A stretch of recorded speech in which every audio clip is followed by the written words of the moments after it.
नमस्कार सभी को। आज हम स्टार्ट करने जा रहे हैं अपना क्लास 8 का चैप्टर नंबर 1 जो कि है rational number.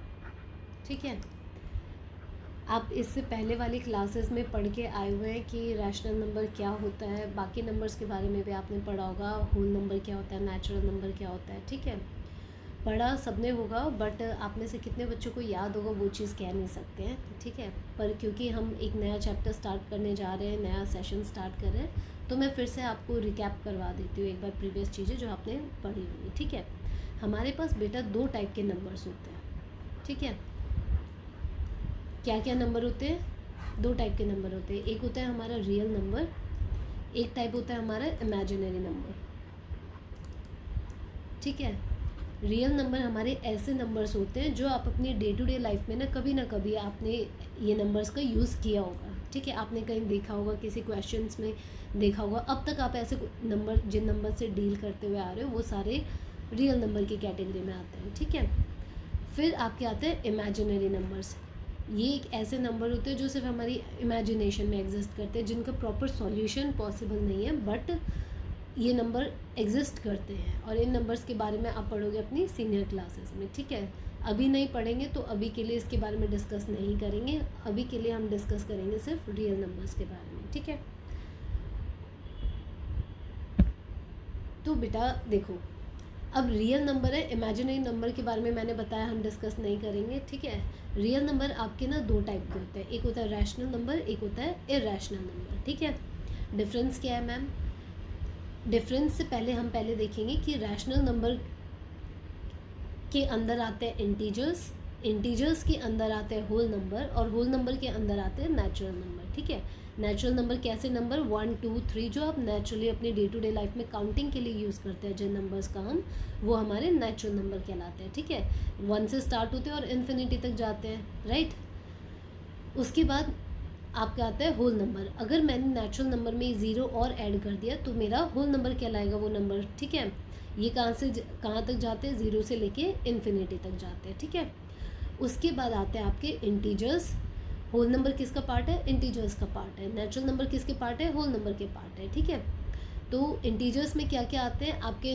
Minus, negative, infinity से लेके पॉजिटिव इन्फिनिटी तक सारे नंबर्स जो भी आपकी नंबर लाइन पे एग्जिस्ट करते हैं, -2 3 4, -0 1 2 3 4, ये सारे नंबर क्या कहलाते हैं? आपके इंटीजर्स कहलाते हैं। ठीक है, और अब रैशनल नंबर क्या होता है बेटा? रैशनल नंबर की एक शॉर्ट डेफिनेशन क्या है रैशनल नंबर्स की? ऐसे नंबर जिनको आप p/q की फॉर्म में लिख सकते हो। ठीक है, और कंडीशन क्या है कि आपका जो q है ना वो कभी भी ज़ीरो नहीं हो सकता, क्योंकि बेटा अगर आप किसी भी नंबर को p/q की फॉर्म में लिख रहे हो, लेट्स से आपने 2/0 कर दिया है ना, तो जब भी हम किसी नंबर को ज़ीरो से डिवाइड करते हैं ना, तो हमारा आंसर ना नॉट डिफाइंड आता है। हम इस नंबर को डिफाइन नहीं कर सकते, हमको पता नहीं है कि क्या आंसर आएगा। तो बेटा जब हमको पता ही नहीं कि आंसर क्या आएगा, या फिर ये नंबर डिफाइंड ही नहीं है, तो हम कैसे कह देंगे कि वो नंबर रैशनल है कि इरैशनल है कि इंटीजर है कि होल नंबर है, किस टाइप का नंबर है ना? हमको नहीं पता चलेगा। तो जब भी आपके क्यू की जगह पे अगर ज़ीरो आ जाता है तो वो टर्म नॉट डिफाइंड बन जाती है। ठीक है, और नॉट डिफाइंड टर्म को तो हम बता नहीं सकते रैशनल है या इरैशनल है या कैसा नंबर है, राइट। तो क्या कंडीशन होती है कि हम जिस नंबर को p/q की फॉर्म में लिख पाएँ और उसमें q ज़ीरो नहीं होना चाहिए, ऐसे नंबर्स को हम कहते हैं रैशनल नंबर। ठीक है, अब देखते हैं एग्जाम्पल। जैसे मैंने यहाँ पे दिया हुआ है आपको एग्जाम्पल 1/2 एक रैशनल नंबर है ना। कंडीशन क्या है कि q ज़ीरो नहीं होना चाहिए। यहाँ पे p की वैल्यू 1 है और q की वैल्यू 2 है, ज़ीरो तो नहीं है, तो ये एक रैशनल नंबर हो गया। नेक्स्ट क्या है? 2/8 है, क्या q ज़ीरो है? ज़ीरो नहीं है, q की वैल्यू तो 8 है ना। p/q की फॉर्म में लिख रहे हैं तो मैं कहूँगी कि इसकी वैल्यू 2/8 है, यानी कि p की वैल्यू 2 है और q की वैल्यू 8 है, ज़ीरो तो नहीं है ना, ज़ीरो नहीं है, तो ये भी एक रैशनल नंबर हो गया। आप कहोगे मैम -5 में तो दिख नहीं रहा है कि आपने p/q की फॉर्म में लिखा हुआ है। p/q की फॉर्म में लिखा नहीं हुआ है, बट बेटा क्या मैं -5 को -5/1 लिख सकती हूँ? इसका मतलब भी तो यही रहा ना, -5 ही रहा, आंसर में तो कोई चेंज नहीं हुआ, बट मैं इसको इस फॉर्म में लिख सकती हूँ। मैंने ये नहीं कहा कि वो हमेशा p/q की फॉर्म में होना चाहिए तब वो रैशनल नंबर होगा। मैंने कहा है कि हम उसको p/q की फॉर्म में लिख सकते हैं, we can write it in p/q form. ठीक है, अगर p/q की फॉर्म में लिख पा रहे हैं तो हम उस नंबर को रैशनल कह सकते हैं। ठीक है। कंडीशन सिर्फ क्या है कि क्यों आपका 0 नहीं होना चाहिए। तो जैसे -5 को आप लिख पा रहे हो, है ना। अब बेटा कुछ और एग्जांपल लेते हैं। मान लो मैंने आपको दिया 8 दिया, ठीक है। इसको भी आप 8/1 लिख सकते हो। अगेन p/q फॉर्म हो गई आपके। मैंने आपको √4 दिया। क्या √4 का मतलब ये 2 नहीं होता है ना। 2 का ही स्क्वायर तो हमारा 4 होता है और 4 का रूट हमारा 2 होता है। तो ये भी एक रैशनल नंबर है, ठीक है। √4 को आप 2 लिख सकते हो और 2 को आप 2/1 लिख सकते हो। कोई चेंज नहीं है ना। आंसर में तो कोई चेंज नहीं है, सेम ही मीनिंग है इनका, ठीक है। तो इन सारे नंबर्स को आप क्या कह सकते हो, आप इन सब नंबर को रैशनल नंबर कह सकते हो, ठीक है। अब बेटा देखो, मैंने कहा आपका इंटीजर है। इंटीजर भी किसका पार्ट है, रैशनल नंबर का पार्ट है। इंटीजर रैशनल नंबर का पार्ट क्यों है, एक सेकेंड। इंटीजर रैशनल नंबर का पार्ट क्यों है, क्योंकि जितने भी इंटीजर है, -7 हो गया, 3 हो गया, 0 हो गया, 5 हो गया, 10 हो गया, कोई भी इंटीजर है ना। क्या इन सबको मैं 1 लिख सकती हूँ अपॉन में 1, राइट। तो ये सारे p/q के फॉर्म में आ गए। तो क्या ये सारे रैशनल नंबर बने, यस। अब आप कहोगे मैम क्या 0/1 भी एक रैशनल नंबर है। हाँ बेटा, 0 एक रैशनल नंबर है, क्योंकि 0/1 मैं किसी नंबर को 0 को किसी नंबर से डिवाइड करती हूँ तो मेरा आंसर 0 आता है। लेकिन किसी नंबर को मैं 0 से डिवाइड कर रही हूँ तो मेरा आंसर नॉट डिफाइंड आता है। ये कंडीशन फॉल्स हो गई है ना। इस केस में रैशनल नंबर नहीं बनेगा वो, बट इस केस में तो रैशनल नंबर बन सकता है, क्योंकि 0 तो आंसर में आ ही सकता है ना, क्योंकि 0 को हम 0/1 लिख सकते हैं। क्लियर है यहाँ तक? आई होप यहाँ तक आपको सब क्लियर होगा, ठीक है। सिमिलरली होल नंबर है, सारे होल नंबर्स को हम p/q फॉर्म में लिख सकते हैं, है ना। तो सारे होल नंबर देखिए, इंटीजर्स अगर मैं यहाँ से यहाँ तक लूँ तो ये सारे होल नंबर ही है ना। तो होल नंबर इंटीजर्स का पार्ट है, नेचुरल नंबर होल नंबर का पार्ट है, ठीक है। तो इसको मैं आपको एक पाई चार्ट के हेल्प से आपको एक्सप्लेन कर देती हूँ, ठीक है। चलो उससे पहले एक बार हम देख लेते हैं कि रैशनल नंबर क्या होता है, इरैशनल नंबर क्या होता है। सॉरी, रैशनल नंबर तो हमने देख लिया, p/q की फॉर्म में होना चाहिए और q 0 नहीं होना चाहिए, ठीक है। अब इरैशनल नंबर क्या होता है बेटा। इरैशनल नंबर की एक छोटी सी डेफिनेशन तो ये है कि ऐसे नंबर्स जिनको हम p/q की फॉर्म में नहीं लिख सकते हैं, ठीक है। Numbers which can't be written in p/q form, ऐसे नंबर्स को हम इरैशनल नंबर कहते हैं, ठीक है। फॉर एग्जांपल मैंने यहाँ पे दिया हुआ आपको √3 जो है, ठीक है। √3 है, इसको आप √3 को क्या p/q की फॉर्म में लिख सकते हो, नहीं लिख सकते हो बेटा। इसको ना आप सॉल्व करोगे ना, जब आप √3 का आंसर निकालोगे या √3 को आप सॉल्व करोगे तो आपका जो आंसर आएगा वो p/q की फॉर्म में आप नहीं लिख सकते हो, ठीक है। आपका आंसर कुछ ऐसा आएगा, आप इसको सॉल्व करोगे 1.7320 के एंड सो ऑन, इस टाइप का आएगा, ठीक है। क्या इस नंबर को आप p/q की फॉर्म में लिख सकते हो, नहीं लिख सकते हो बेटा, ठीक है। क्या √5 को आप लिख सकते हो p/q की फॉर्म में, आप नहीं लिख सकते हो। √7 को लिख सकते हो, नहीं लिख सकते हो, ठीक है। p/q की फॉर्म में हम जिस नंबर को नहीं लिख सकते, अब आप कहोगे कि मैम √5/1 भी तो लिख सकते हैं, मैम √7/1 भी तो लिख सकते हैं।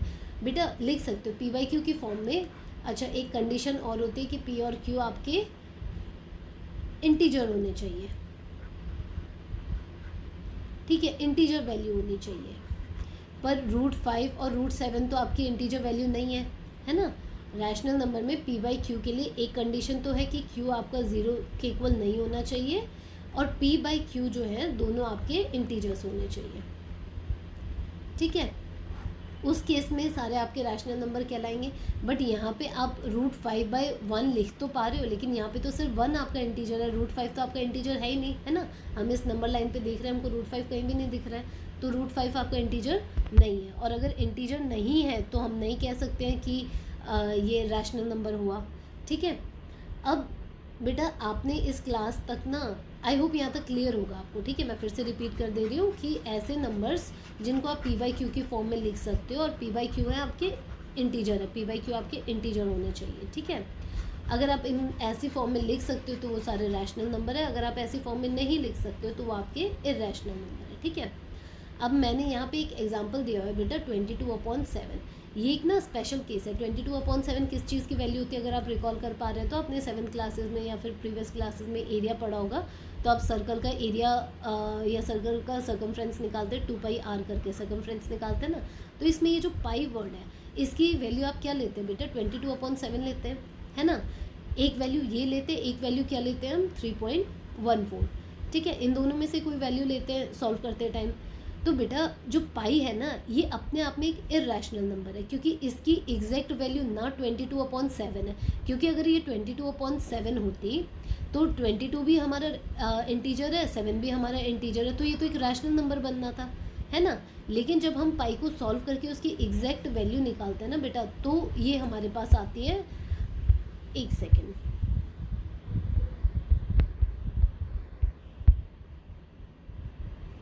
हाँ जी बेटा, तो हमारे पास ये वैल्यू क्या आती है 3.14159 एंड सो ऑन, मतलब ये कंटिन्यू चलती जाती है, ठीक है बेटा।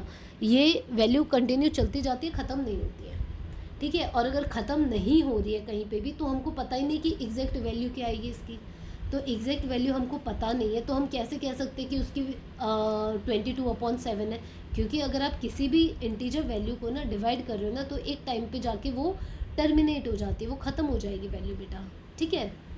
बट ये पाई की वैल्यू तो कभी ख़त्म ही नहीं हो रही है, तो हमको एग्जैक्ट वैल्यू नहीं पता। बट क्योंकि क्वेश्चन तो हमें सॉल्व करना है, क्योंकि पेरीमीटर सर्कमफ्रेंस तो हमको चाहिए, एरिया भी चाहिए, हमको पाई की वैल्यू तो चाहिए, तो इसलिए हम उसकी अप्रॉक्स वैल्यू मान लेते हैं 22/7 या फिर 3.14, ठीक है। बट बेटा हमेशा याद रखिए कि पाई जो है ना आपका वो एक इर्रेशनल नंबर होता है, ठीक है। यहाँ तक आपको चीज़ क्लियर होगी, ठीक है। एक सेकेंड, नेक्स्ट स्लाइड पे आ जाते हैं। ठीक है, अब आप यहाँ तक डिफरेंस समझ गए बेटा रैशनल नंबर और इरेशनल नंबर के बीच में, ठीक है। अब मैं आपको एक और फैक्टर बताती हूँ कि आप कैसे पता कर सकते हैं कि ये नंबर रैशनल है या नंबर इरेशनल है, ठीक है। मैं कुछ एग्जांपल ले रही हूँ, जैसे बेटा मैंने एग्जांपल लिया आपका 1/3 हो गया, ठीक है। 1/3 को जब मैं सॉल्व कर रही हूँ तो मेरा आंसर क्या होता है, इसको हम लॉन्ग डिवीजन मेथड से डिवाइड करके देखते हैं। 1 को मैं डिवाइड कर रही हूँ 3 से, 1 छोटा है 3 से तो यहाँ पे डेसिमल आ जाएगा, 10 हो गया, ये क्या आया 9 आया, 3 जा, है ना। फिर 1 बचा, अगेन 3, 10, 9, है ना। अगेन 1 बचा आपका, इसको फिर से 10 बनाएंगे, फिर 9 से डिवाइड करेंगे, फिर 1 बचेगा, 3 आएगा। तो ये कंटिन्यू चलता जाएगा, है ना बेटा। कभी भी ऐसा नहीं होगा कि आपके पास रिमाइंडर 0 बचे, राइट। तो आपकी इसको सॉल्व करने के बाद आप 1 को डिवाइड कर रहे हो 3 से, इसको सॉल्व करने के बाद आपकी वैल्यू क्या आ रही है 0.3333 एंड सो ऑन। बेटा ये वैल्यू चलती जाएगी, ये वैल्यू ख़त्म नहीं होगी कभी, क्योंकि कभी भी ख़त्म तो तब होगी ना जब आपको रिमाइंडर 0 मिलेगा, लेकिन इस केस में तो आपको रिमाइंडर कभी भी 0 नहीं मिल सकता, है ना। ठीक है, ये चीज़ समझ आ रही है यहाँ तक। उसके बाद हम देखते हैं एक और एग्जांपल लेते हैं, एक और एग्जांपल 7/8 ले लेते हैं, ठीक है। 7/8 है, 7/8 को मैं, एक सेकेंड, इसको मैं यहाँ से इरेज कर देती हूँ।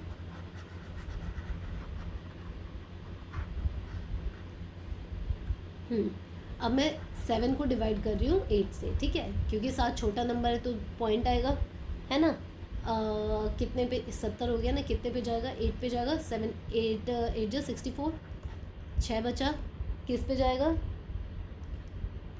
56, 4 बचा, किस पे जाएगा 5 पे जाएगा, है ना। 8 5 जो 40। यहाँ पे आपका रिमाइंडर क्या बचा बेटा, रिमाइंडर 0 बच गया, यानी कि ये टर्म यहाँ पे ख़त्म हो गई। इसका आंसर आपका क्या आया 0.875, ये आंसर आया। यहाँ पे ये टर्म आके ख़त्म हो गई, इसके आगे तो कुछ भी नहीं जा रहा है, राइट। अब मैं आपको एक और एग्जांपल देती हूँ, ठीक है। एक सेकेंड,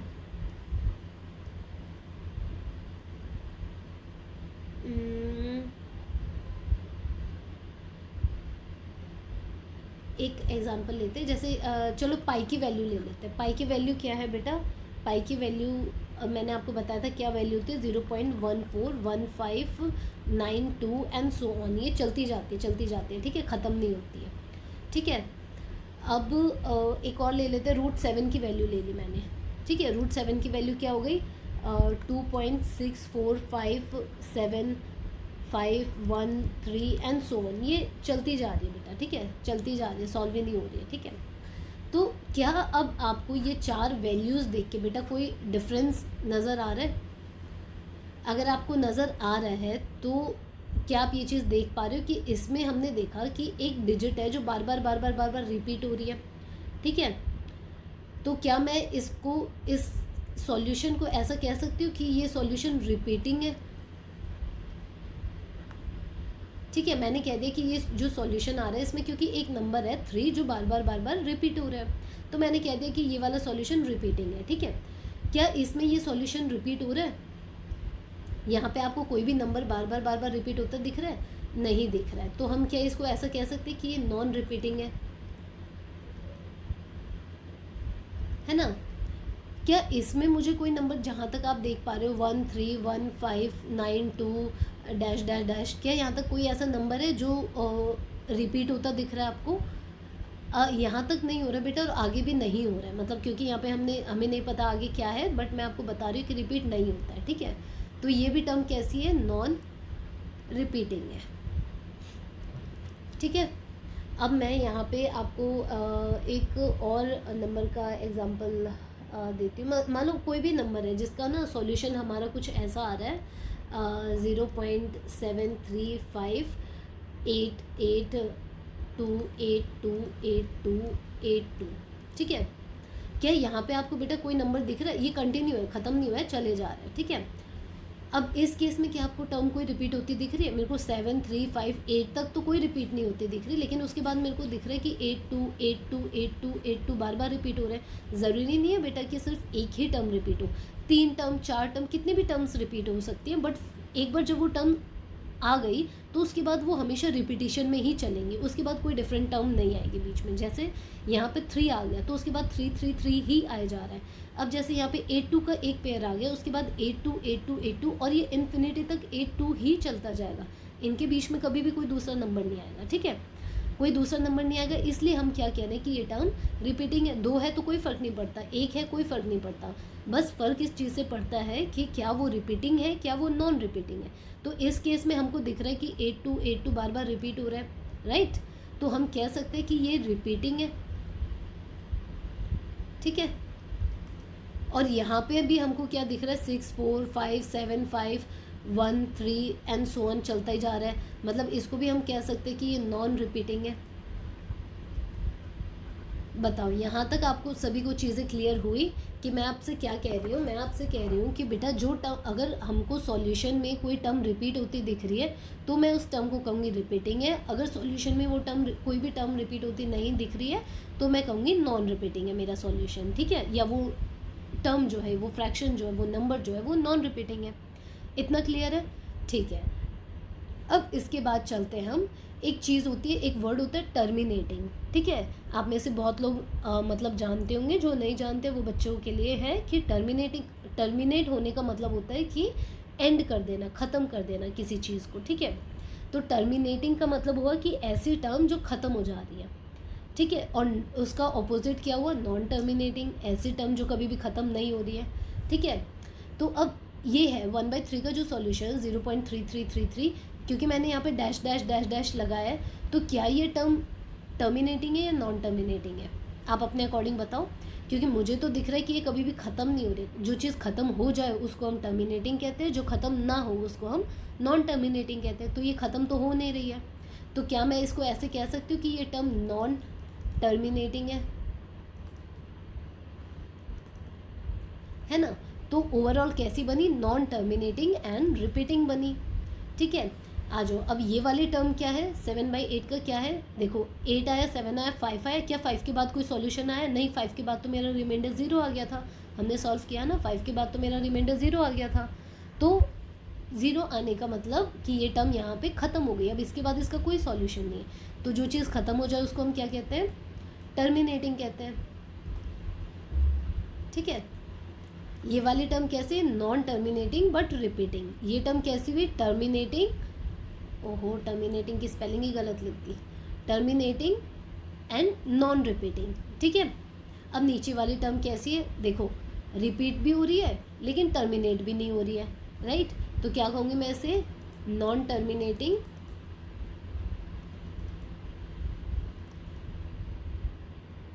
बट रिपीटिंग, ठीक है।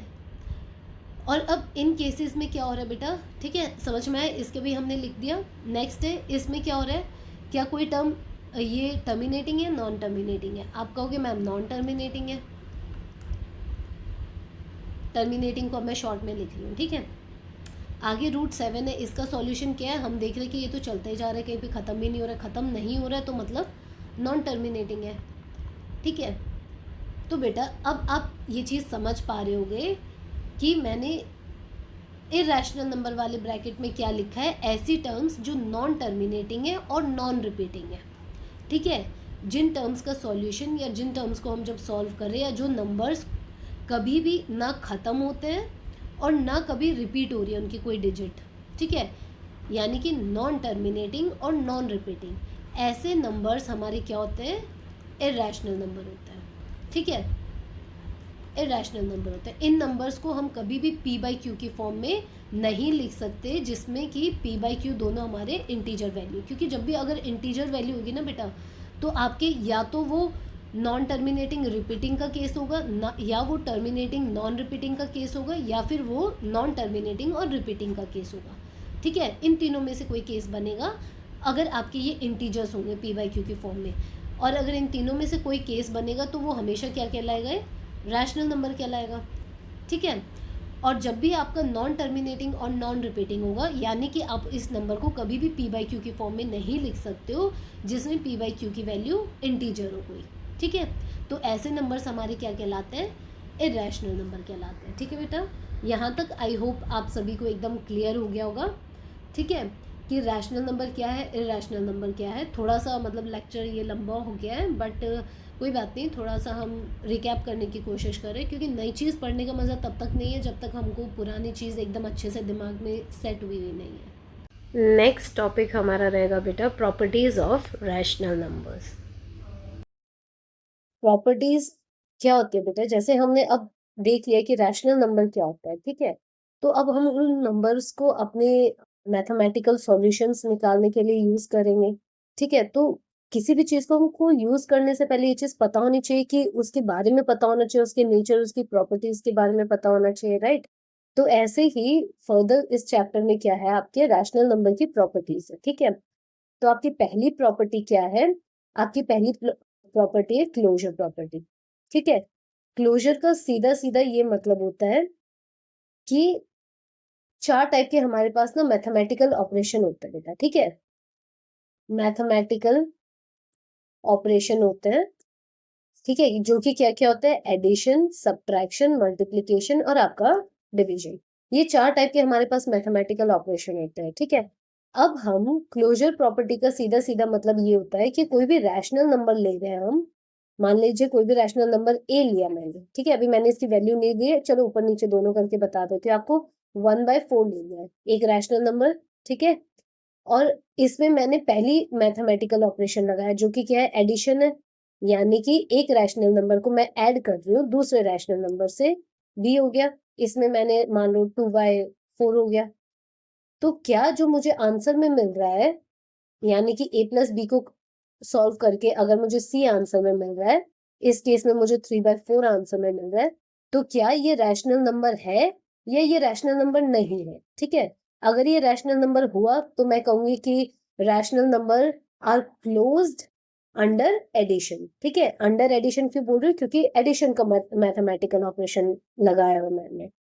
ऐसे ही हम सब्ट्रैक्शन के लिए चेक करेंगे, ऐसे मल्टीप्लिकेशन के लिए चेक करेंगे, ऐसे ही डिवीजन के लिए चेक करेंगे, ठीक है। सारे रैशनल नंबर को चेक करेंगे। और क्योंकि प्रीवियस लेक्चर में मैंने आपको ये चीज बताई कि रैशनल नंबर में कौन कौन से नंबर्स आते हैं, आपके इंटीजर्स रैशनल नंबर का पार्ट है, और आपके होल नंबर इंटीजर्स का पार्ट है, और आपके नेचुरल नंबर होल नंबर का पार्ट है।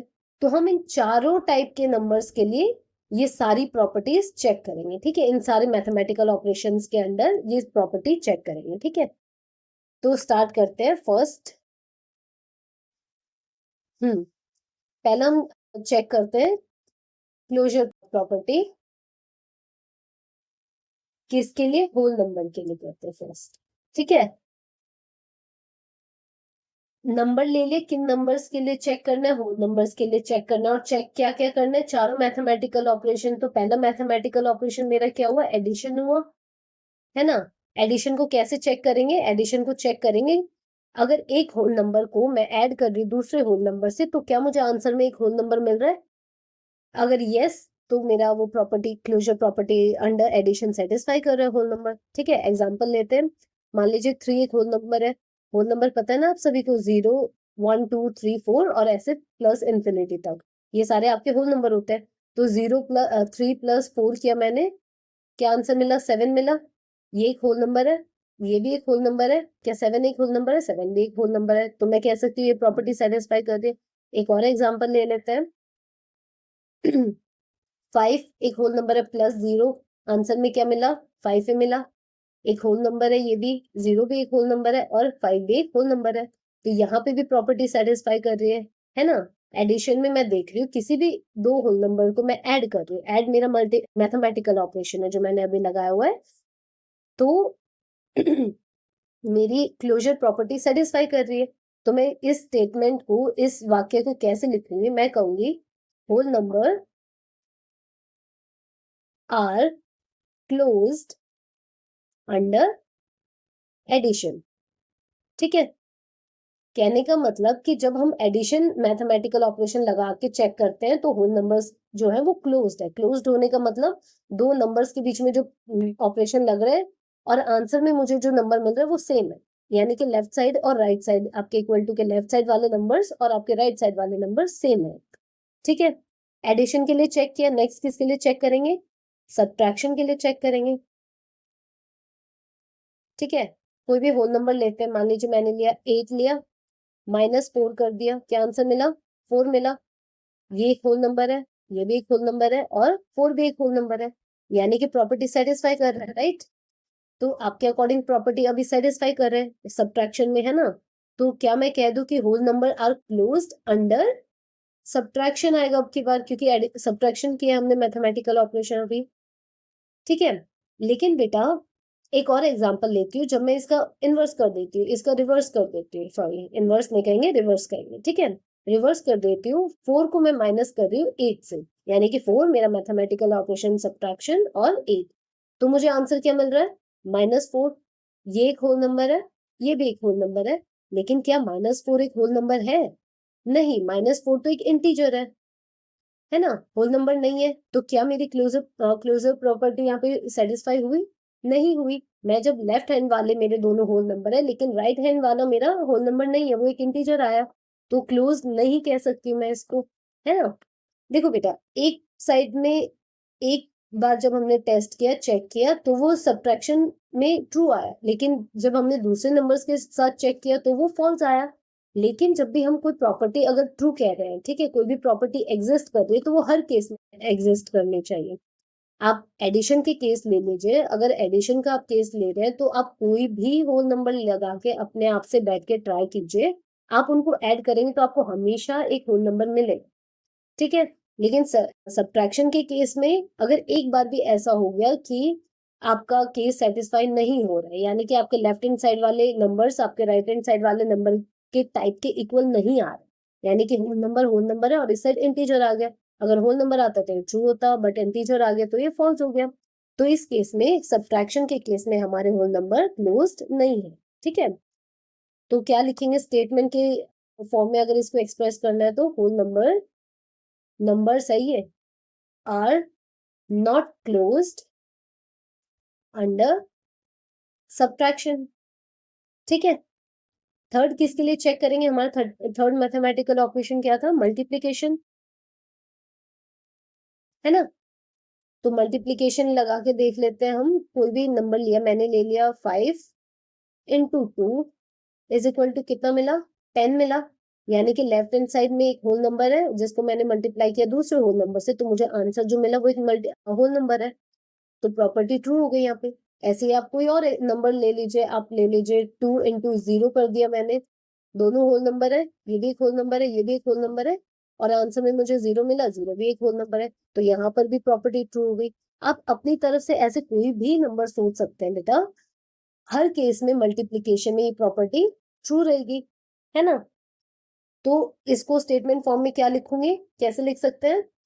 Whole numbers are closed under multiplication, यानी कि क्लोजर प्रॉपर्टी मल्टीप्लीकेशन में होल नंबर सेटिस्फाई करते हैं।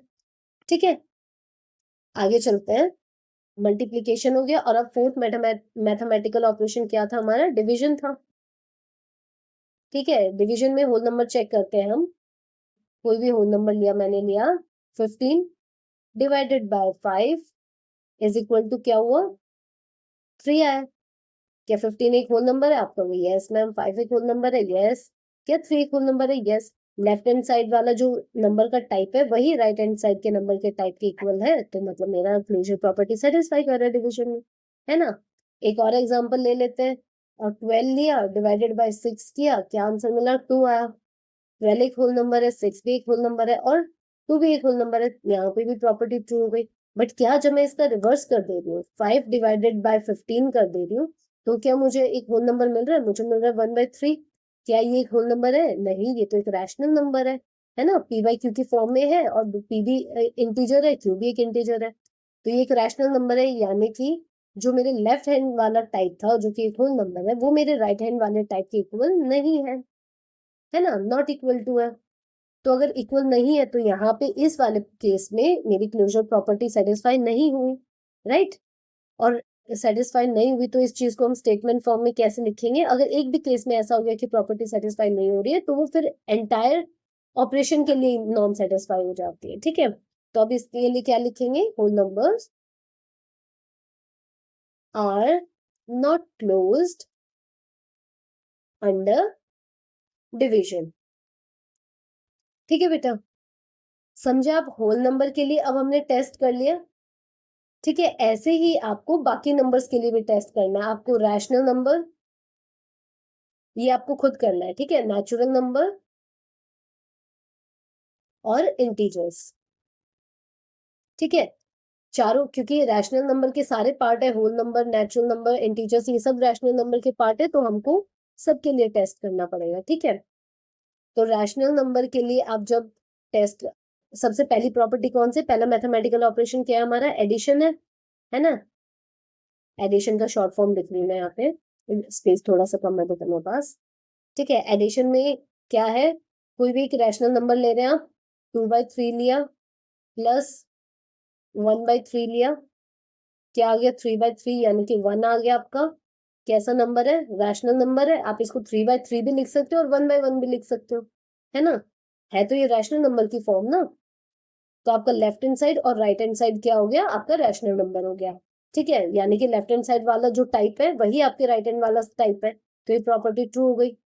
ठीक है, नेचुरल नंबर के केस में कोई भी नेचुरल नंबर लो, नेचुरल नंबर और होल नंबर तो बेटा, हाँ, आप समझ पा रहे हैं ये कि अगर जीरो हटा दूं मैं होल नंबर में से, तो सारे नेचुरल नंबर है, तो जो जो प्रॉपर्टीज होल नंबर के लिए ट्रू है, वो सारी कंडीशंस नेचुरल नंबर के लिए भी ट्रू होंगी, है ना? तो हमने देखा था होल नंबर में एडिशन के लिए क्या था? ट्रू था, तो नेचुरल नंबर में भी ट्रू होगा। सब्ट्रैक्शन के लिए फॉल्स था, है ना? क्योंकि आप किसी भी नेचुरल नंबर को, नेचुरल नंबर ले लिया मैंने 2 को, मैं माइनस कर रही 5 से, 2 5 होल नंबर भी है और 2 और 5 नेचुरल नंबर भी है, तो मुझे आंसर क्या मिल रहा है? -3 मिल रहा है, लेकिन ये तो नेचुरल नंबर नहीं है ना? तो मतलब आपके लेफ्ट साइड वाला जो नंबर का टाइप है वो आपके राइट साइड के नंबर के टाइप के इक्वल नहीं है, यहाँ पे आपकी प्रॉपर्टी सेटिस्फाई नहीं करती है, तो under subtraction natural numbers are not closed, ऐसा कहेंगे हम स्टेटमेंट फॉर्म में। ठीक है, मल्टीप्लीकेशन के केस में ये अगेन ट्रू हो जाएगा, और डिवीजन के केस में ये अगेन फॉल्स हो जाएगा। अगेन वही एग्जांपल जो मैंने आपको होल नंबर में दिया था, 5/15 करते हैं हम, 5 को डिवाइड करते हैं 15 से, तो आपको 1/3 मिलता है, जो कि एक नेचुरल नंबर नहीं है ना? समझ में आ रहा है यहाँ तक? ठीक है, तो नेचुरल नंबर के केस में चारों मैथमेटिकल ऑपरेशन हमने देख लिया। ये आएगा आपके एनसीईआरटी की बुक में बेटा, टेबल्स हैं। ठीक है, हर प्रॉपर्टी के बाद ना टेबल्स हैं जो आपको खुद फिल करने। ठीक है, नेचुरल नंबर का मैंने आपको बता दिया, आपने अपने नोटबुक में या आप जहाँ पे भी नोट्स बना रहे हैं वहां पे आपने जितने भी एग्जाम्पल, 1 2 3 एग्जाम्पल आप अपनी तरफ से नंबर सोचेंगे और उसको सॉल्व करने की कोशिश करेंगे। ठीक है, अब रैशनल नंबर में हम सब्ट्रैक्शन का देख रहे थे, तो रैशनल नंबर में क्या सब्ट्रैक्शन के लिए ट्रू है? चेक कर लेते हैं। कोई भी मैं एक नंबर लेती हूँ, 4/3 लिया मैंने, -3/2 किया, क्या आंसर मिला मुझे? इज इक्वल टू -1/6 मिला, है ना? तो क्या ये एक रैशनल नंबर है? यस, ये एक रैशनल नंबर है। यस, क्या ये भी एक रैशनल नंबर है? यस, ये भी एक रैशनल नंबर है ना? हमको बस ऊपर ये चाहिए कि रैशनल नंबर्स को अगर मैं सब्ट्रैक्ट कर रही हूँ तो मुझे आंसर में एक रैशनल नंबर मिले, बस। ठीक है? और -1/6 एक रैशनल नंबर है। कंडीशन क्या है रैशनल नंबर की? कि p बाई q की फॉर्म में होना चाहिए और p और q दोनों इंटीजर होने चाहिए और q जो है वो इक्वल टू 0 नहीं होना चाहिए। तो यहाँ पे q 0 के इक्वल नहीं है, p भी एक इंटीजर है, -1 एक इंटीजर है और 6 भी एक इंटीजर है ना? तो ये रैशनल नंबर हो गया, यानी कि सब्ट्रैक्शन के केस में रैशनल नंबर क्लोज्ड है। मल्टीप्लिकेशन के केस में भी बेटा आपको खुद टेस्ट करना है, ये मैं आपको बस ये बता रही हूँ कि क्लोज्ड है वो, ये प्रॉपर्टी ट्रू है, ठीक है? और डिवीजन के केस में रैशनल नंबर क्लोज्ड नहीं है, ठीक है बेटा? क्यों क्लोज्ड नहीं है? क्योंकि अगर कोई भी नंबर ले रही हूँ मैं, ठीक है, डिवाइड कर रहे हैं हम किसको, मान लीजिए मैंने ले लिया 4, 4 को मैं डिवाइड कर रही हूँ 4 बाय क्या नंबर ले 4 ही ले लिया, 4/1 ले लिया, उसको मैं डिवाइड करूँ बेटा 0/1 से, ठीक है? 4/1 को मैं डिवाइड कर रही हूँ 0/1 से। 4/1 मेरा एक रैशनल नंबर है ना, p बाई q की फॉर्म है और 4 और 1 दोनों ही इंटीजर है, ठीक है? और डिनोमिनेटर 0 नहीं है और उसको मैं डिवाइड कर रही हूँ 0/1 से, ठीक है? बाकी सारे केसेस आप लेके ट्राई करेंगे ना तो आपको डिवीजन में ये प्रॉपर्टी ट्रू लगेगी, लेकिन इस केस में डिवीजन की ये प्रॉपर्टी फॉल्स हो जाती है, क्लोजर प्रॉपर्टी फॉल्स हो जाती है, ठीक है? क्योंकि 0 को मैं 0/1 लिख सकती हूँ, रैशनल नंबर है ना? मैंने आपको बताया था प्रीवियस क्लास में भी कि रैशनल नंबर है क्योंकि नीचे q 0 नहीं होना चाहिए, इस केस में q 1 है और 0 और 1 दोनों ही इंटीजर है तो मेरा रैशनल नंबर बना। बट मैं इसको जब डिवाइड करूँ बेटा तो आंसर मेरा क्या आया, 4/0 आ गया, है ना? और 4/0 क्या हो जाता है, नॉट डिफाइंड हो जाता है, ठीक है? तो ये एक रैशनल नंबर नहीं बना, है ना? क्योंकि क्यू 0 आ गया तो एक रैशनल नंबर नहीं बना। और अगर लेफ्ट हैंड वाला ये रैशनल है, ये रैशनल है और ये रैशनल नंबर नहीं है, इरैशनल नंबर है, या फिर नॉट डिफाइंड है, इरैशनल भी नहीं कहेंगे, नॉट डिफाइंड है, नॉट रैशनल है। तो लेफ्ट हैंड साइड वाले जो नंबर का टाइप है वो राइट हैंड साइड के इक्वल नहीं हुआ, तो यहाँ पे इस केस में हमारी क्लोजर प्रॉपर्टी फॉल्स हो गई, ठीक है बेटा? डिवीजन के बाकी सारे केसेस आप ट्राई करोगे ना और कोई भी नंबर रखोगे तो हर केस में आपको ये प्रॉपर्टी ट्रू नजर आएगी, आप अपने आप सॉल्व करने की कोशिश करेंगे, हो सकता है आपको लगे कि ये ट्रू है, बट जब आप इसको 0 से डिवाइड करते हैं किसी भी नंबर को तो उस केस में ये प्रॉपर्टी फॉल्स हो जाते हैं। और जैसे मैंने आपको बताया कि अगर एक सिंगल केस भी हमारे पास ऐसा है कि प्रॉपर्टी सेटिस्फाई नहीं कर रही तो वो पूरी ही सारे टर्म्स के लिए वो फिर प्रॉपर्टी फॉल्स हो जाती है, ठीक है? तो डिवीजन अंडर डिवीजन के लिए rational number are not closed under division, ठीक है बेटा?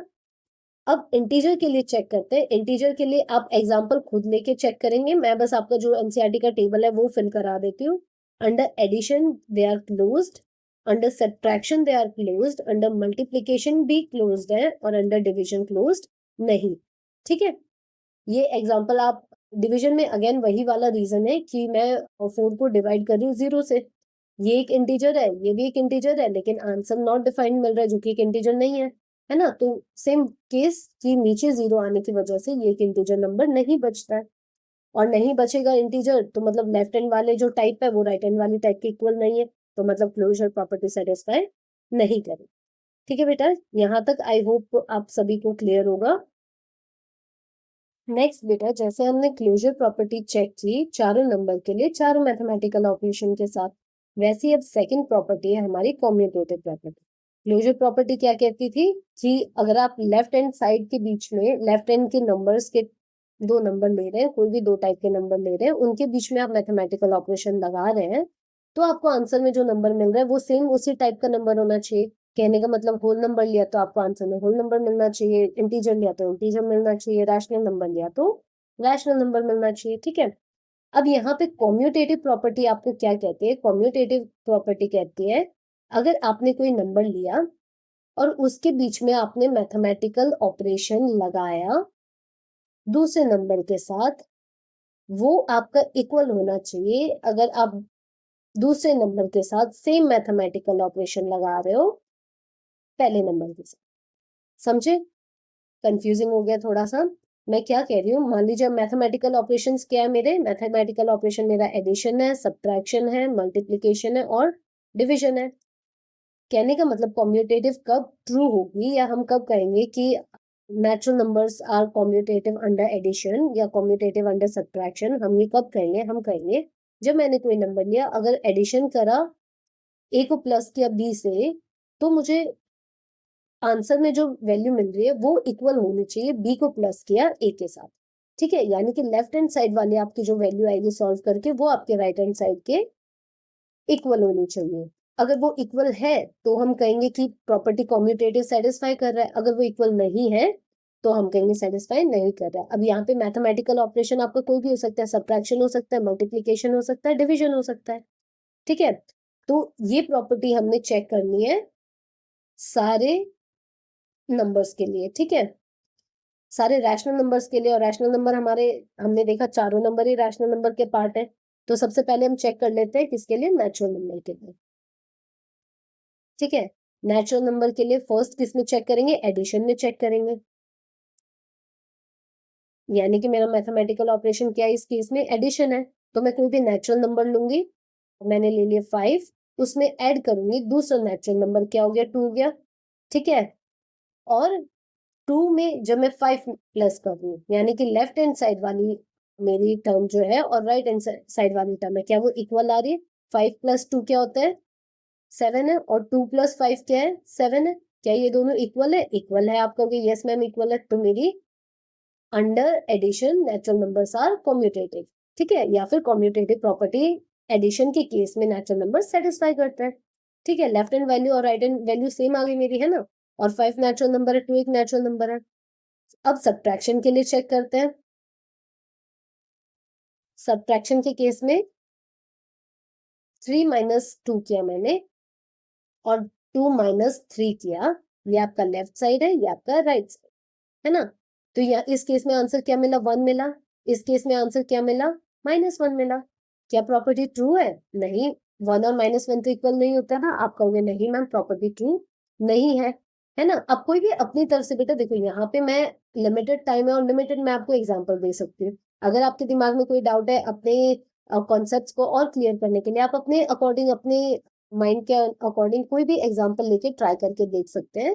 क्या लेफ्ट हैंड साइड और राइट हैंड साइड इक्वल आ रही है, नहीं आएगी बेटा। सब्ट्रैक्शन के केस में क्योंकि लेफ्ट हैंड साइड बड़ा नंबर है और राइट हैंड साइड अगर छोटा नंबर है, तो जब हम पोजीशंस चेंज कर दे रहे हैं, पोजीशन रिवर्स कर दे रहे हैं, तो एक साइड में छोटा नंबर आएगा, एक साइड में बड़ा नंबर आएगा। तो हमेशा एक पॉजिटिव केस आएगा, एक नेगेटिव केस आएगा, है ना। तो under subtraction natural numbers are not commutative. ठीक है, थर्ड केस के लिए चेक करेंगे हम। थर्ड मैथमेटिकल ऑपरेशन हमारा मल्टीप्लीकेशन।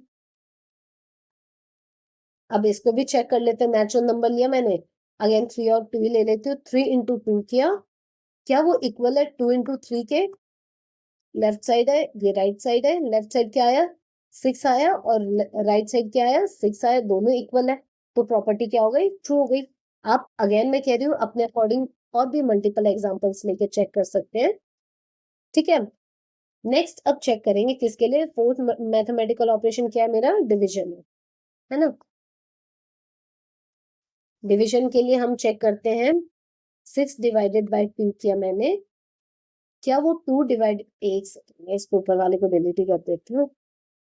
अगर आप नोट्स बना रहे हैं तो बेटा आप वीडियो को पॉज करके अपने नोट्स बना सकते हैं। अगर नोट्स नहीं बना रहे हैं तो आपको मेरे टेलीग्राम चैनल पे हैंड रिटन नोट्स की पीडीएफ मिल जाएगी। ठीक है, वहां से आप डाउनलोड कर सकते हैं, वहां से आप, और किसी को भी कोई भी डाउट होता है, कोई भी वो होता है, तो आप मेरे टेलीग्राम चैनल पे पूछ सकते हैं। आप यहाँ पे भी कमेंट सेक्शन में पूछ सकते हैं। ठीक है बेटा, तो अगर 6 डिवाइडेड बाय 2 और 2 डिवाइडेड बाय 6, क्या ये दोनों चीजें सेम है, यहाँ पे मुझे आंसर मिलेगा 3, यहाँ पे मुझे आंसर मिलेगा 1/3। क्या left hand side right hand side के इक्वल है, आप कहोगे नहीं मैम इक्वल नहीं है, तो मेरी प्रॉपर्टी कॉम्यूटेटिव यहाँ पे ट्रू नहीं है। ठीक है, तो हमने देख लिया किसके लिए, नेचुरल नंबर के लिए एडिशन में ट्रू है, सब्ट्रैक्शन में ट्रू नहीं है, मल्टीप्लीकेशन में ट्रू है और डिविजन में ट्रू नहीं। ठीक है, नेक्स्ट हम चेक कर लेते हैं एक बार। नेक्स्ट किसके लिए चेक करेंगे हम, होल नंबर्स के लिए चेक करेंगे। या फिर होल नंबर के लिए मैं चेक नहीं करती हूँ, होल नंबर्स के लिए आप खुद चेक करेंगे, क्योंकि जहाँ पे भी आपके नेचुरल नंबर है वहां पे आपने सिर्फ होल नंबर लिखते होना है, ठीक है। और होल नंबर के लिए मैं आपको सिर्फ बता दे रही हूँ कि कहाँ पे ट्रू होगा, कहाँ पे ट्रू नहीं होगा, बट सॉल्व करना आपने खुद है, अपने एग्जांपल्स के साथ खुद ट्राई करना है, ठीक है, खुद सॉल्व करने का ट्राई करना है। तो एडिशन में वो होंगे सेम नेचुरल नंबर वाली प्रॉपर्टी सॉल्व करते हैं, सब्ट्रैक्शन में नहीं होंगे, कम्यूटेटिव प्रॉपर्टी सेटिस्फाई नहीं होगी, और मल्टीप्लीकेशन में होगी, डिवीजन में अगेन नहीं होगी, ठीक है। नेक्स्ट हम चेक कर लेते हैं, या इंटीजर्स भी मैं आपको होमवर्क में दे दूं, फिर आप कह दो कि मैम सभी आप होमवर्क में दे रहे हो। चलिए इंटीजर्स सॉल्व कर लेते हैं, इंटीजर्स के लिए चेक कर लेते हैं। एडिशन मैथमेटिकल ऑपरेशन लिया मैंने, तो कोई भी इंटीजर लिया, -5 लिया, +2 किया, क्या आंसर मिला, -3 मिला, ठीक है। और अब 2 प्लस -5 किया मैंने, क्या आंसर मिला, अगेन -3 मिला। क्या लेफ्ट हैंड साइड और राइट हैंड साइड, ये मैंने बेटा लिख अलग फॉर्म में दिया, आप ऐसे कंफ्यूज मत हो जाना, उसका मतलब यही है, -5 को जब मैं ऐड कर रही हूँ 2 से, क्या वो इक्वल है 2 को जब मैं ऐड कर रही हूँ -5 से, ठीक है। इस केस में आपको -3 मिला, इस केस में भी आपको -3 मिला, तो आप कहोगे प्रॉपर्टी मैम ट्रू है, ठीक है। -5 आपका इंटीजर है, 2 आपका इंटीजर है, ठीक है। जब हमने पोजीशन रिवर्स करके चेक किया तब भी हमें सेम आंसर मिल गया, ठीक है। सब्ट्रैक्शन के केस में चेक कर लेते हैं, -5 को मैं माइनस कर रही हूँ 2 से, क्या वो सेम आएगा जब मैं 2 को माइनस करूंगी -5 से, या इस केस में आपका आंसर आएगा -7, और इस केस में आपका आंसर आएगा 7। आई होप आप लोगों को पता होगा कि ब्रैकेट के बाहर माइनस है, माइनस माइनस क्या हो जाता है, प्लस हो जाता है, तो ये क्या बन जाएगा, ये बन जाएगा 2 + 5 हो जाएगा, ठीक है। माइनस दो माइनस मिलके प्लस बना देगा, तो यहाँ पे 7 आया, यहाँ पे -7 है, क्या ये इक्वल है, ये इक्वल नहीं है, तो आपका बोला सब्ट्रैक्शन में तो कम्यूटेटिव प्रॉपर्टी ट्रू नहीं है, ठीक है। मल्टीप्लीकेशन में चेक कर लेते हैं, -5 को मैंने मल्टीप्लाई किया 2 से, क्या वो इक्वल है 2 पे मैं मल्टीप्लाई करूंगी -5 से, आप कहेंगे यस मैम, दोनों ही केसेस में आंसर मेरा -10 आ रहा है, तो यहाँ पे प्रॉपर्टी ट्रू हो गई है ना। और डिवीजन के केस में हम क्या कर रहे हैं, -10 लिया है मैंने, उसको डिवाइड कर रही हूँ 2 से, और क्या 2 को डिवाइड कर रही हूँ -10 से, ये दोनों वैल्यू सेम आ रही है, लेफ्ट हैंड साइड और राइट हैंड साइड सेम आ रहे हैं, आप कहेंगे नहीं मैम, इस केस में तो -5 आ रहा है, और इस केस में -1/5 आ रहा है, क्या दोनों सेम है, आप कहेंगे नहीं मैम सेम तो नहीं है, तो under division integers are not commutative, ठीक है बेटा। आप लोगों को अगर कहीं पे भी कोई भी डाउट होता है, आप बेटा मेरे टेलीग्राम चैनल पे मुझे टेक्स्ट कर सकते हैं, आप इसमें नीचे कमेंट सेक्शन पे भी लिख सकते हैं, आपके सारे डाउट्स को मैं क्लियर करूंगी, ठीक है। हालांकि मुझे लग नहीं रहा है कि आप लोग इतने स्मार्ट बच्चे हैं कि यहाँ तक आपको कोई डाउट होगा, ठीक है। अब नेक्स्ट है हमारा कौन सा बच गया, रैशनल नंबर बच गया है ना। रैशनल नंबर को अब आप खुद चेक करेंगे, मैं आपको बस ये बता दे रही हूँ, एडिशन में वो ट्रू होता है, सब्ट्रैक्शन में वो ट्रू नहीं होता है, मल्टीप्लीकेशन में ट्रू होता है, और डिवीजन में ट्रू नहीं होता, ठीक है।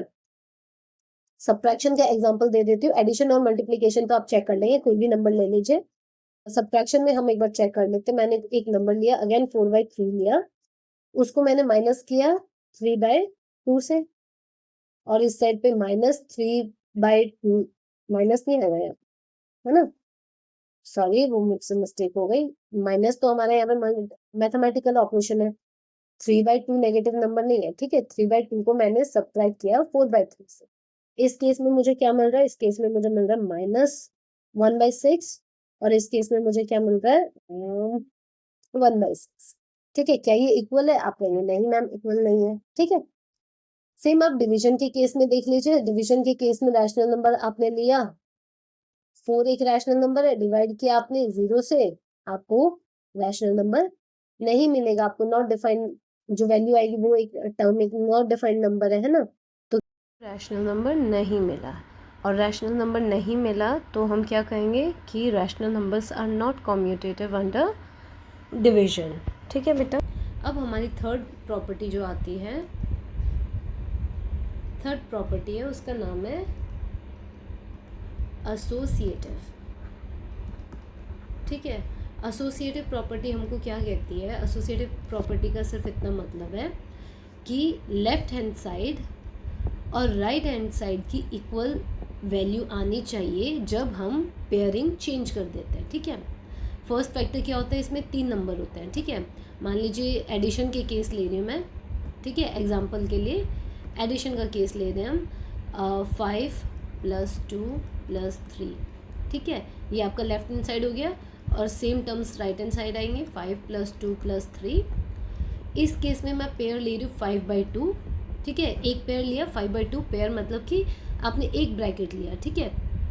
अब इस पेयर का मतलब ये नहीं कि सिर्फ 2 ही नंबर हो, पेयर का मतलब कितने भी नंबर हो सकते हैं, बट कहने का मतलब कि आपने पहले 2 नंबर ले लिए और फिर राइट हैंड साइड आपने बचे हुए 2 नंबर ले लिए, यानी कि दूसरा पेयर ले लिया आपने। जब अपना पेयर चेंज किया तो क्या आपका लेफ्ट हैंड साइड और राइट हैंड साइड इक्वल आ रहा है? इस केस में चेक कर लेते हैं। 5 2 7 होता है और 7 3 10 है ना। और इसमें 3 2 5 है और 5 + 5 10 है। दोनों केस में आंसर सेम आया। तो लेफ्ट हैंड साइड और राइट हैंड साइड अगर इक्वल आ गए बेटा तो हम कहेंगे कि under addition associative property true है, ठीक है। कौन से नंबर के लिए? 5 2 क्या है हमारा? नेचुरल सारे नंबर है ये, है ना। 5 नेचुरल नंबर भी है, होल नंबर भी है, रैशनल नंबर भी है और इंटीजर भी है, ठीक है। तो इससे हमको क्या पता चलता है? अंडर एडिशन सारे नंबर के साथ ही ये प्रॉपर्टी ट्रू होगी। बट कहने का मतलब आप समझे कि क्या करना है आपने पेयर चेंज कर देना। पहले आपने जो भी ब्रैकेट में नंबर लिए, नेक्स्ट में एक छोड़ के आपने दूसरे ब्रैकेट में ले लेना है, ठीक है।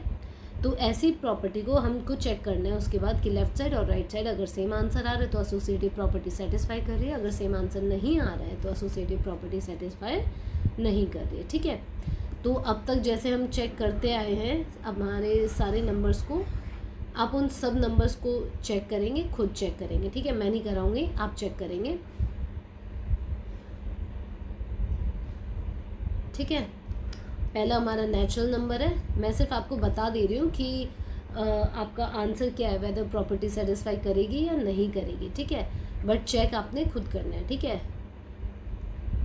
नेचुरल नंबर है पहले आपके, इसमें एडिशन, सब्ट्रैक्शन, मल्टीप्लिकेशन और डिवीजन है ना, तीनों के लिए आपको चेक करना है। तो अंडर एडिशन वो ट्रू होती है, अंडर सब्ट्रैक्शन ट्रू नहीं होती है बेटा, ठीक है। एग्जांपल अगर मैं आपको दूँ तो मान लीजिए 10 है -8 - 2, ठीक है। अगेन राइट साइड भी 10 - 8 - 2, ठीक है। अब मैं पहले ये वाला पेयर ले रही हूँ और सेकंड केस में मैं ये वाला पेयर ले रही हूँ, ठीक है। तो क्या आंसर आया मेरा इस केस में? 2 - 2 0 आया और इस केस में क्या आया मेरा? 4 आया। क्या लेफ्ट साइड और राइट साइड इक्वल है? नहीं, इक्वल नहीं है, तो इस केस में प्रॉपर्टी ट्रू नहीं हुई, ठीक है। तो natural number are not associative under subtraction. और मल्टीप्लिकेशन में ये प्रॉपर्टी ट्रू हो जाएगी बेटा। आप कोई भी नंबर्स को पेयर करोगे और मल्टीप्लाई करोगे तो आपको हमेशा सेम नंबर मिलेगा, लेफ्ट हैंड साइड और राइट हैंड साइड, ठीक है। लेकिन डिवीजन में भी अगेन फॉल्स हो जाती है, वही चीज़ है। 1 एग्जांपल अगर ले तो 12 डिवाइडेड बाय 6 किया डिवाइडेड बाय 2, ठीक है। अगर एक बार मैंने ये वाला ब्रैकेट ले लिया तो मेरा क्या आंसर आ रहा है? 1 आंसर आ रहा है। और 12 डिवाइडेड बाय 6 डिवाइडेड बाय 2 और ब्रैकेट अब की बार ये वाला ले लिया तो मेरा आंसर क्या आ रहा है? मेरा आंसर 4 आ रहा है, राइट, ठीक है। तो क्या लेफ्ट हैंड साइड और राइट साइड इक्वल हुए? ये दोनों इक्वल है? नहीं, इक्वल नहीं है। और इक्वल नहीं है तो प्रॉपर्टी यहाँ पे ट्रू नहीं हुई, ठीक है। तो under division natural numbers are not associative, ठीक है बेटा। आगे देखते हैं। नेचुरल नंबर का मैंने बता दिया आपको। आगे हम चेक कर लेते हैं होल नंबर के लिए। ये सब बेटा आपने अपने आप ना एग्जाम्पल ले लेके ट्राई करके देखना है कि आपको लग रहा है क्या कोई आप ऐसा नंबर सोच पा रहे हो जो आप कह पाओ कि मैम प्रॉपर्टी कैसे ट्रू हो रही है। चेक करना है मतलब बेसिकली आपने, ठीक है। तो होल नंबर में एडिशन के लिए एसोसिएटिव प्रॉपर्टी ट्रू होती है बेटा, सब्ट्रैक्शन के लिए फॉल्स होती है, मल्टीप्लिकेशन के लिए ट्रू होती है और डिवीजन के लिए फॉल्स होती है, ठीक है। सेम वही एग्जाम्पल जो नेचुरल नंबर में दिया, मतलब उसी टाइप से, ठीक है। आप अपने आप ट्राई करेंगे तो आपको पता चलेगा कि सेटिस्फाई नहीं होते, ठीक है। थोड़ा सा बेटा मैथ्स के सब्जेक्ट में ना अपनी तरफ से तो एफर्ट लगाने ही पड़ते हैं, क्योंकि मैथ्स एक ऐसा सब्जेक्ट है जिसको आप जितना प्रैक्टिस करोगे उतना आप इम्प्रूव करोगे, है ना। कोई याद रखने वाली चीज़ तो है नहीं, प्रैक्टिस की चीज़ है, ठीक है। इंटीजर्स में एडिशन ट्रू होता है बेटा, सब्ट्रैक्शन फॉल्स होता है, मल्टीप्लिकेशन ट्रू होता है और आपका डिवीजन फॉल्स होता है अगेन, है ना। फिर फोर्थ केस क्या है हमारे पास, कौन सा नंबर है, रैशनल नंबर, ठीक है। रैशनल नंबर के केस में एडिशन ट्रू है, सब्ट्रैक्शन फॉल्स है, मल्टीप्लिकेशन ट्रू है और डिवीजन फॉल्स है, ठीक है।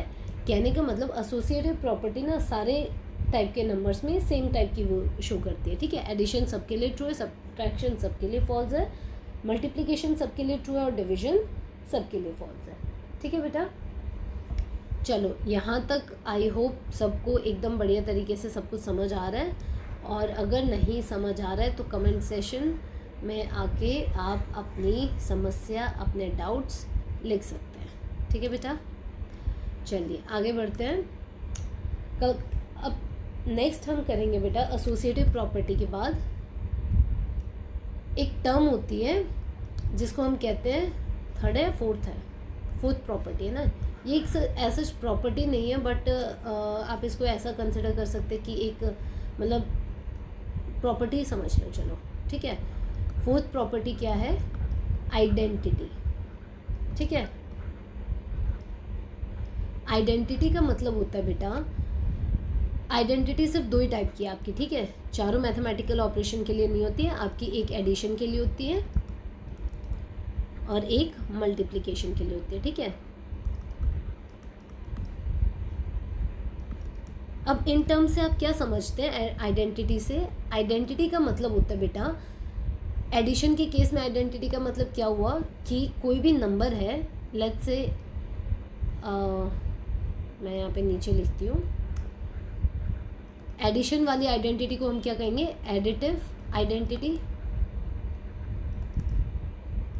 ठीक है। इसका सीधा सीधा मतलब ये हुआ बेटा कि कोई भी एक नंबर है, लेट्स से एक्स एक नंबर है, ठीक है। एक्स में मैं क्या नंबर ऐड करूं कि मुझे सेम नंबर मिले, यानी कि एक्स ही मिले, ठीक है। मतलब किसी भी नंबर में मैं क्या चीज़ ऐड करूं कि मुझे सेम वही नंबर मिले, यानी कि आइडेंटिकल नंबर मिले, मतलब एक जैसा नंबर मिले, ठीक है।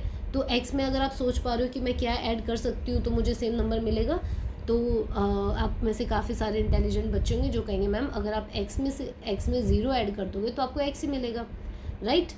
यानी कि अगर मैं 5 में 0 ऐड कर रही हूँ तो मुझे 5 ही मिल रहा है, यानी कि आइडेंटिकल नंबर मिल रहा है, एक जैसे नंबर मिल रहे हैं, सेम नंबर मिल रहे हैं, ठीक है। तो इस केस में 0 हमारी क्या हो गई बेटा, एडिटिव आइडेंटिटी हो गई, ठीक है। आपकी क्या हो गई, एडिटिव आइडेंटिटी आपकी क्या हो गई, 0 हो गई, ठीक है। आप ऐसे लिख सकते हैं कि एडिटिव आइडेंटिटी आपकी क्या होती है, 0 होती है, ठीक है। नेक्स्ट कौन सी आइडेंटिटी है, मल्टीप्लिकेटिव,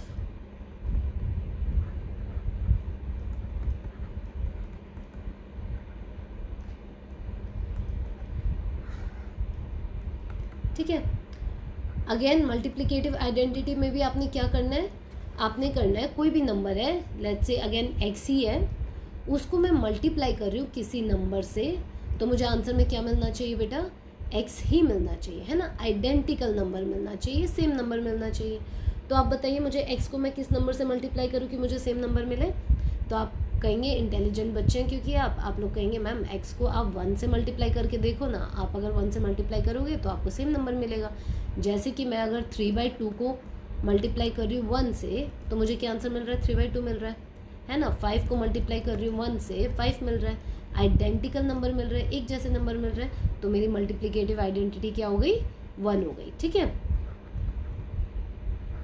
और एडिटिव आइडेंटिटी क्या थी, 0 थी, ठीक है।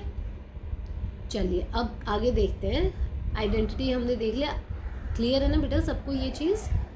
इतने खैर मुश्किल कुछ है नहीं इसमें कि आप लोगों को समझ ना आए, बट स्टिल अगर है तो कोई डाउट आप लिख सकते हैं नीचे, ठीक है। आइडेंटिटी के बाद हम आगे बढ़ेंगे, तो कौन सी प्रॉपर्टी होगी, नंबर 5 हो गई, है ना। एक और चीज़ होती है बेटा जिसको हम कहते हैं इनवर्स, ठीक है।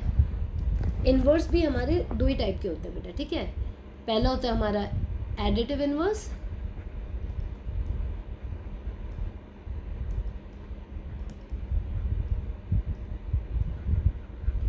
ठीक है।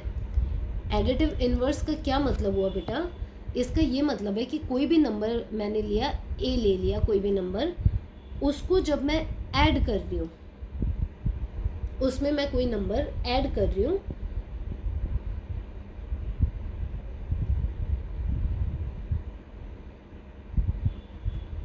तो मुझे 0 मिलना चाहिए, ठीक है। यानी कि मैं किसी भी नंबर में ए में कोई नंबर है, ठीक है, 1 2 3 4 5 10 -10 -11 कोई भी नंबर हो सकता है, ठीक है। ए में कोई भी नंबर है, इसमें मैं क्या ऐड करूं कि मुझे 0 मिले, ठीक है। वही इसका क्या होगा, एडिटिव इनवर्स होगा। तो आप खुद सोच के बताएं कि मैं ए में क्या ऐड कर सकती हूँ, ठीक है। आप कहेंगे मैम आप ए में ना -a ऐड करके देखिए, ठीक है। यानी कि अगर मेरा नंबर है 2 में मैंने ऐड कर दिया -2, तो मुझे क्या मिलेगा, 0 मिलेगा। या फिर आप ऐसे कह सकते हैं कि 2 -2 कर दिया मैंने तो आपको 0 मिल रहा है ना। तो आपने देखा कि अगर आप 2 को -2 से ऐड कर दे रही है 2 में, तो आपको 0 मिल रहा है। 0 तो मतलब ये वाला नंबर आपकी क्या हुआ, एडिटिव इनवर्स हुआ, ठीक है, एडिटिव इनवर्स हुआ, ठीक है। तो आप लैंग्वेज में कैसे कहेंगे कि एडिटिव इनवर्स क्या होता है, आपका एडिटिव इनवर्स होता है बेटा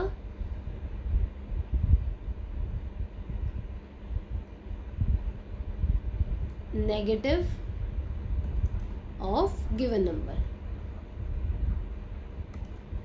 नंबर, ठीक है। आप कहोगे मैम अगर यहाँ पे माइनस दिया तो तब भी क्या नेगेटिव ही होगा। हाँ बेटा, अगर यहाँ पे माइनस दिया, मान लीजिए -5 दिया और आपसे पूछा है कि इसका एडिटिव इनवर्स निकालो, तो आपने क्या कहा मैंने, नेगेटिव ऑफ गिवन नंबर, ठीक है। तो आप इसमें ऐड करेंगे, क्या ऐड करेंगे, negative of given number. Given number क्या है आपका, -5 है ना। नेगेटिव ऑफ गिवन नंबर आप ऐड करेंगे तो ये माइनस माइनस क्या हो जाएगा, प्लस हो जाएगा, यानी कि -5 + 5 हो गया ये, है ना, जो कि आपको क्या देगा, 0 देगा, ठीक है। याद रखना है नेगेटिव ऑफ गिवन नंबर आपको ऐड करना है, या नेगेटिव ऑफ गिवन नंबर आपका एडिटिव इनवर्स होता है। अगर आप ए की फॉर्म में ले रहे हैं, ए कोई भी नंबर मान रहे हैं, तो -a आपका एडिटिव इनवर्स होता है, ठीक है। क्लियर है यहाँ तक। देखिए अगर आपका पॉजिटिव नंबर है, यानी कि मान लीजिए जैसे आपका 8 है, ठीक है, 8 में आप क्या ऐड करेंगे, 8 में आप -8 ऐड करेंगे, क्योंकि आपका गिवन नंबर यहाँ पे 8 है, ठीक है। 8 का एडिटिव इनवर्स आपसे पूछा है तो वो क्या हो जाएगा, -8 हो जाएगा। लेकिन वहीं अगर -8 का एडिटिव इनवर्स आपसे पूछा जाता तो आप गिवन नंबर क्या हुआ आपका, इस केस में गिवन नंबर आपका -8 हुआ, और आपने क्या करना है, अब इसका नेगेटिव करना है, तो नेगेटिव ऑफ -8 क्या हो जाएगा, +8 हो जाएगा, है ना बेटा। तो आपको -8 में +8 ऐड करना है तो आपको 0 मिलेगा। समझ में आ रहा है, ठीक है। अरे वाह, ये क्या हो गया,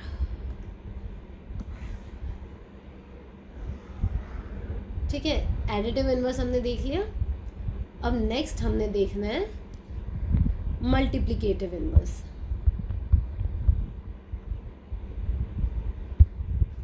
ठीक है।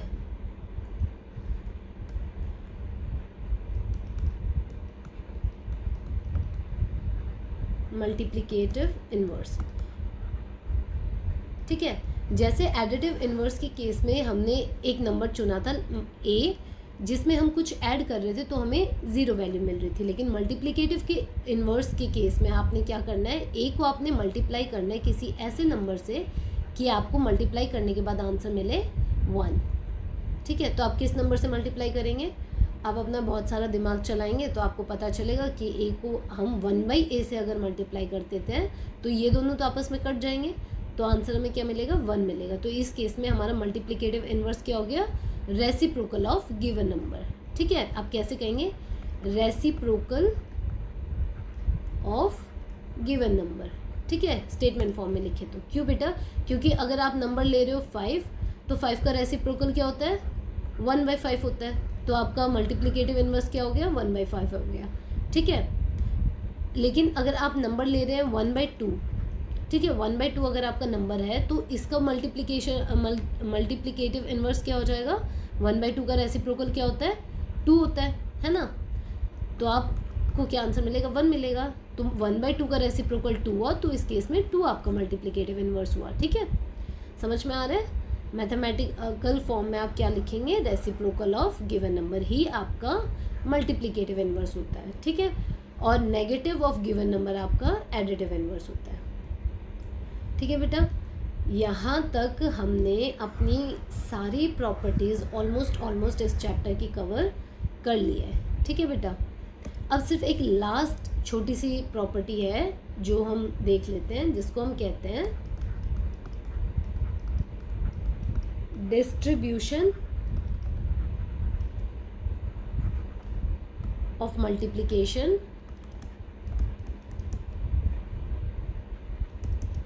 ओवर एडिशन और सब्ट्रैक्शन। ठीक है,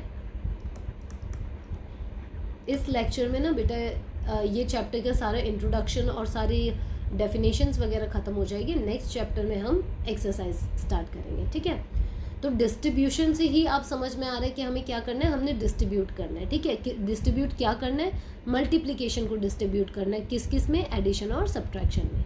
ठीक है, स्टेटमेंट में इतना समझ नहीं आया होगा, एक्सप्लेन करती हूँ। 5 आप कहोगे मैम बार बार 5 ही ले रहे हो, क्या 5 आपका फेवरेट नंबर है? हाँ भाई बेटा, 5 मेरा ना एकदम फेवरेट वाला नंबर है। ठीक है, चलिए 5 मल्टीप्लाई 2 + 10। ठीक है, इसमें मैंने क्या किया, मल्टीप्लिकेशन को डिस्ट्रीब्यूट करूँगी अब मैं किस केस में, एडिशन के केस में।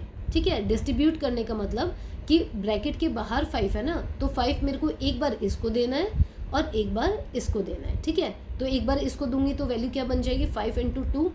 ठीक है, बीच वाला साइन हमेशा सेम रहेगा, या तो एडिशन होगा या सब्ट्रैक्शन होगा। बेटा एडिशन और सब्ट्रैक्शन के साथ ही डिस्ट्रीब्यूटिव प्रॉपर्टी मल्टीप्लिकेशन को हम डिस्ट्रीब्यूट करते हैं।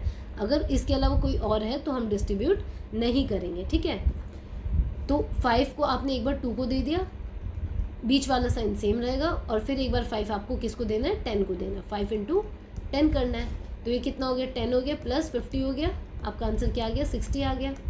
ठीक है, अब एक बार सब्ट्रैक्शन का केस देख लेते हैं। मान लीजिए 5 को है मैं डिस्ट्रीब्यूट कर रही हूँ 2 - 10 में, है ना। तो सब्ट्रैक्शन के केस में भी क्या होता है, सेम चीज़ होती है कि आपको डिस्ट्रीब्यूट करना होता है।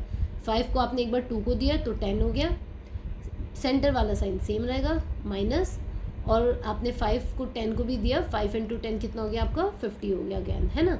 तो 10 - 50 आपका कितना हो गया, -40 हो गया। ठीक है बेटा, क्वेश्चन सॉल्व करते टाइम आपने इस तरीके से ध्यान रखना है। अब बेटा सिर्फ क्योंकि एडिशन और सब्ट्रैक्शन के लिए वो ट्रू होता है, अगर आप ऐसे ही देख रहे हो ना कि 5 को आप मल्टीप्लाई कर रहे हो 2 × 10 यानी कि मल्टीप्लिकेशन के केस में, तो आप ऐसा नहीं करोगे कि 5 को एक बार 2 को दे रहे हो और एक बार 10 को दे रहे हो। ठीक है, आप इनको बस डायरेक्टली मल्टीप्लाई करोगे, चाहे 5 × 10 2 × 10 कितना हो गया, 20 × 5 100, है ना। मल्टीप्लिकेशन के केस में हम डिस्ट्रीब्यूशन नहीं करते हैं बेटा। ठीक है, 5 ये दोनों के पास नहीं जाएगा ब्रैकेट के, एक बार ही मल्टीप्लाई होगा। ठीक है, और बॉडमास का रूल तो आप सभी ने पढ़ा ही हुआ है। ठीक है, एक तो ये तरीका हो गया इस चीज़ को कहने का कि आपने 5 को डिस्ट्रीब्यूट कर देना है। दूसरा तरीका क्या है बेटा, अगर मान लीजिए मुझे दिख रहा है 10 - 50, क्या आपको दिख रहा है इन दोनों में 10 कॉमन आ रहा है, यानी कि इस नंबर को मैं 10 × 1 लिख सकती हूँ और इस नंबर को मैं 10 × 5 लिख सकती हूँ, है ना। तो अगर इन दोनों में से मैं 10 कॉमन ले लूँ, 10 बाहर ले लूँ, तो क्या टर्म बचेगी अंदर, 1 - 5 बचेगी, है ना। तो अब आप समझिए कि ये बाहर जो टर्म है उसका क्या इन एक्चुअल मतलब वो हम डिस्ट्रीब्यूट क्यों करते हैं उसको ब्रैकेट के अंदर, क्योंकि अभी देखा बेटा हमने कि ऑलरेडी वो टर्म दोनों टर्म्स में कॉमन आ रही है, कॉमन आ रही थी इसलिए हमने बाहर ले लिया। ठीक है, अगर मैं अंदर वापस ब्रैकेट के जाऊंगी तो इसको इससे मल्टीप्लाई करना पड़ेगा और इसको, एक सेकेंड बेटा,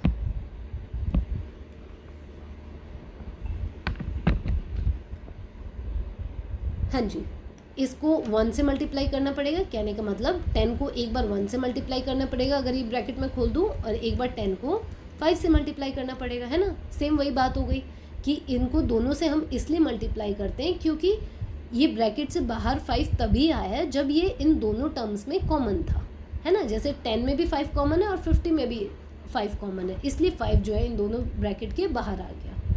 हमने अपना इंट्रोडक्शन पार्ट सब कुछ देख चुके हैं हम। अब टाइम है कि हम अपनी एनसीईआरटी की एक्सरसाइज 1.1 स्टार्ट करें।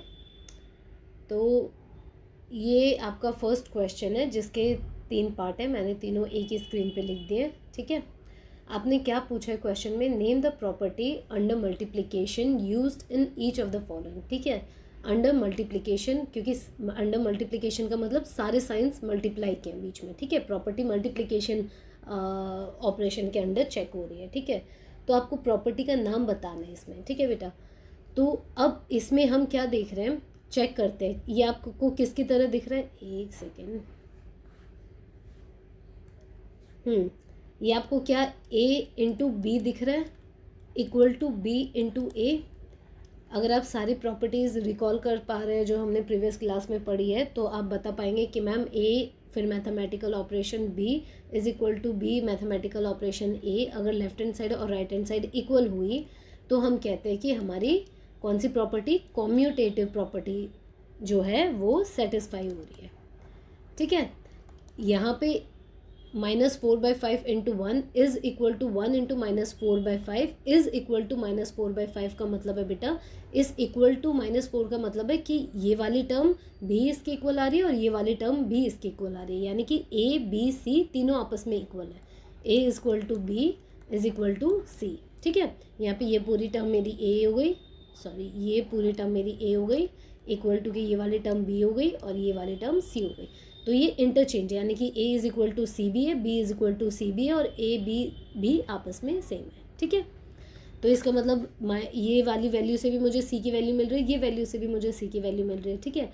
तो लेफ्ट हैंड साइड और राइट हैंड साइड मेरा क्या हो गया, इक्वल हो गया, और इक्वल होते ही ये प्रॉपर्टी कैसी हो गई, कॉम्यूटेटिव हो गई, ठीक है। नेक्स्ट पे आ जाते हैं। अगेन मैं क्या देख रही हूँ, पहले a और b है, उसके बाद b और a है, कौन सी प्रॉपर्टी हो गई, अगेन कॉम्यूटेटिव हो गई आपकी, है ना। क्या है, a इंटू बी है जो कि इक्वल है b इंटू ए के। एक बार चेक कर लेते हैं, ठीक है। 13 2 कितना होता है 26, और अगर यहाँ माइनस का है और यहाँ माइनस का है बेटा, तो माइनस माइनस क्या हो जाएगा, प्लस हो जाएगा आपका, ठीक है। और 17 इंटू 7 कितना होता है 119, राइट। 17 इंटू 7 आपका कितना होता है 119 ही होता है ना, हाँ ठीक है। और इसमें अब चेक कर लेते हैं इस वाले को, माइनस माइनस है, माइनस माइनस क्या हो जाता है, प्लस हो जाता है। 13 2 26 अपॉन 17 इंटू 7 119। क्या दोनों केस में आंसर सेम आ रहा है, सेम आ रहा है। तो क्या कम्यूटेटिव सेटिस्फाई हो रही है यहाँ पे, तो आप कहेंगे येस मैम सेटिस्फाई हो रही है, ठीक है।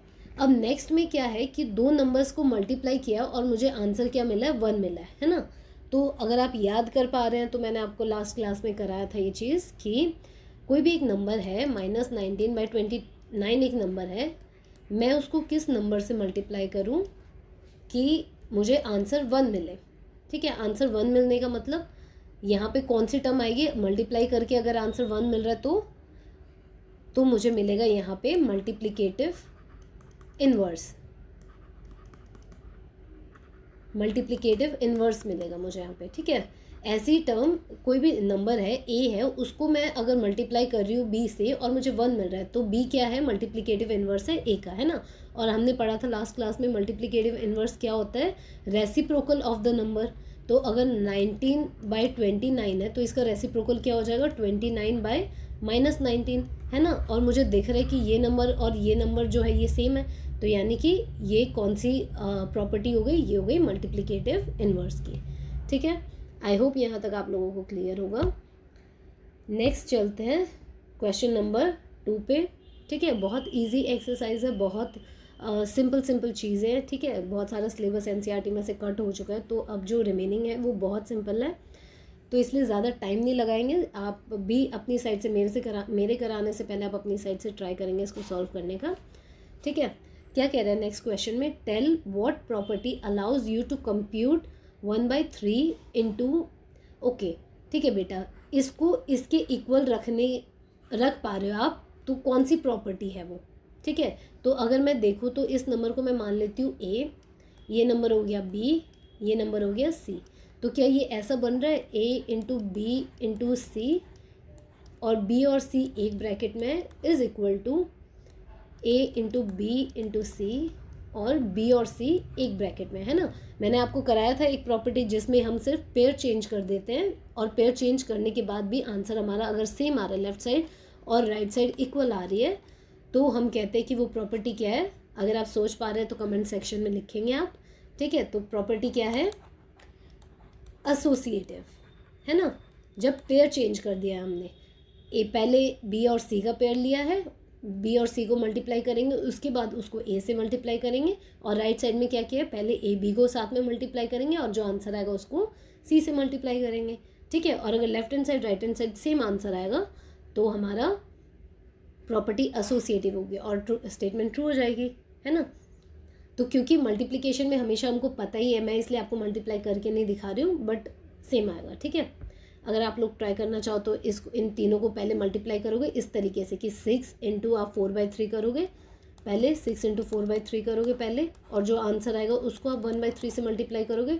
फिर आप चेक करोगे कि 1/3 इंटू 6 आप पहले कर रहे हैं, और उसके बाद जो आंसर आ रहा है उसको 4/3 से आप मल्टीप्लाई कर रहे हैं। तो क्या लेफ्ट हैंड साइड और right hand side answer same आ रहा है।